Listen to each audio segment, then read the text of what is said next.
एक बार की बात है। मुनि नाम के एक गांव में अजय नाम का आदमी अपनी पत्नी प्रियंका के साथ रहता था। अजय का एक छोटा सा घी का कारोबार था। अजय और प्रियंका दोनों ही भगवान शिव को बहुत मानते थे और वो दोनों भगवान शिव की बहुत आराधना करते थे।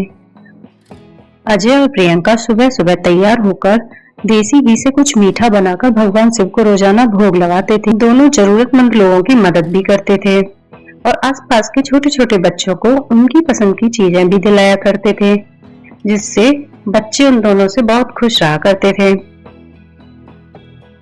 इस वजह से गांव में बच्चे और बड़े सभी लोग दोनों से बहुत खुश रहते थे। और कुछ दिनों के बाद अजय के घी के काम में कुछ तंगी आने लगी और अजय का घी का काम कुछ रुक सा गया। अजय और प्रियंका बहुत परेशान रहने लगे और दोनों ने इतना परेशान होने पर भी शिव जी का भोग लगाना और उन पर भरोसा करना नहीं छोड़ा।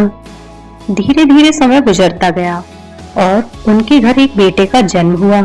दोनों बहुत खुश थे क्योंकि उनके जीवन में एक नया मेहमान जो आ गया। पर इसके साथ साथ दोनों अपने कारोबार की सोचकर दुखी भी थे। एक बार अजय गांव के पंडित जी के पास गए। पंडित जी अजय को बहुत अच्छे से जानते थे। वहां जाकर अजय ने पंडित जी से बात की। पंडित जी, मेरा काम कुछ ठीक नहीं चल रहा है। शुरुआत में सब कुछ बहुत अच्छा चल रहा था, पर अब तो जैसे लग रहा है काम बंद ही होने वाला है। अब मैं क्या करूं समझ नहीं आ रहा है, आप ही कुछ रास्ता दिखाएं। अजय बेटा, अच्छा बुरा समय सभी का आता है। कुछ समय अच्छा होता है तो कुछ बुरा होता है। बुरा समय भी जल्दी चला जाता है और अच्छा समय आ जाता है, पर तुम परेशान मत हो। तुम एक काम करना, शिवरात्रि वाले दिन तुम और तुम्हारी पत्नी दोनों शिव जी के मंदिर जाना। वहां जाकर दोनों मिलकर शिवलिंग पर जल चढ़ाना और फिर दूध, दही, शहद, घी और शक्कर का पंचामृत तैयार करके शिवलिंग पर चढ़ाना। उसके बाद फिर से जल चढ़ाना, फूल पीले चंदन से तिलक करना, फिर बेलपत्र चढ़ाकर उनसे सच्चे भाव के साथ हाथ जोड़कर प्रार्थना करना। भोलेनाथ जी इस प्रकार सच्चे भाव से पूजा करने से हमारी मनोकामना जल्दी ही पूरी होती है। इस तरह से तुम्हारा काम फिर से अच्छे से चलेगा। ठीक है पंडित जी।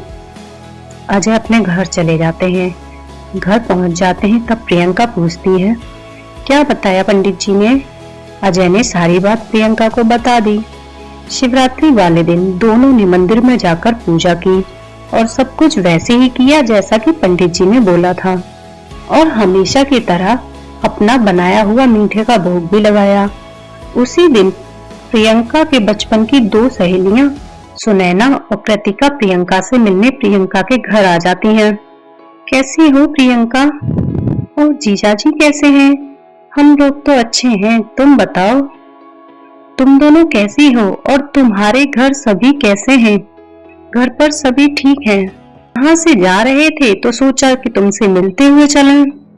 ये तो बहुत अच्छा किया, इस बहाने मिलना भी हो गया, वरना कहाँ मिलना हो पाता है। हाँ प्रियंका, शादी के बाद सभी इतने बिजी हो जाते हैं कि कभी मिलना ही नहीं हो पाता। मैं अभी तुम्हारे खाने पीने के लिए कुछ लेकर आती हूँ। प्रियंका ने सुनैना और कृतिका को चाय नाश्ता कराया। प्रियंका अजय के पास जाकर बोली, मेरी सहेलियां आई हुई हैं, खाने के लिए हमारे घर में कुछ भी अच्छा नहीं है, मैं क्या बनाऊं उन दोनों के लिए? हमारे यहाँ जो भी घी रखा हुआ है उसी की पूड़ियां और सब्जी बनाना। अगर हम घी खाने में ही खर्च कर लेंगे तो बेचेंगे क्या? ऐसे ही घी खत्म हो जाएगा। कोई बात नहीं प्रियंका, मेहमान भगवान के बराबर होता है, इसलिए हमें उनके स्वागत में कोई कमी नहीं करनी चाहिए। तुम जाकर घी का ही खाना बनाओ। घर में जो घी बेचने के लिए रखते हैं उसी का खाना बनाकर ले आती है। सुनैना कृतिका को घी का खाना परोसती है।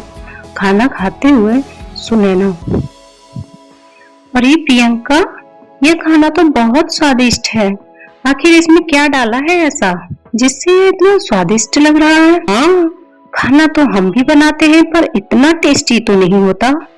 तुम बताओ ऐसा कैसे हुआ? सुनैना, कृतिका, हमारे यहाँ घी का काम होता है। हमारे यहाँ से लोग घी खरीद के जाते हैं और तुम्हारे जीजा जी घर पर घी बनाते हैं। तुम्हारे जीजा जी ने बोला था कि इसी घी का खाना बनाना है तुम्हें अपनी सहेलियों के लिए, इसलिए मैंने उसी घी से यह खाना बनाया है। घर का तो घी हम भी बनाते हैं पर इतना स्वाद तो नहीं आता। उनका तुम हम दोनों के लिए 5-5 किलो घी पैक कर दो। अब से हम भी अपने घर पर घी का ही खाना बनाएंगे। इतना टेस्टी खाना खाकर हमारे घर वाले भी बहुत खुश होंगे।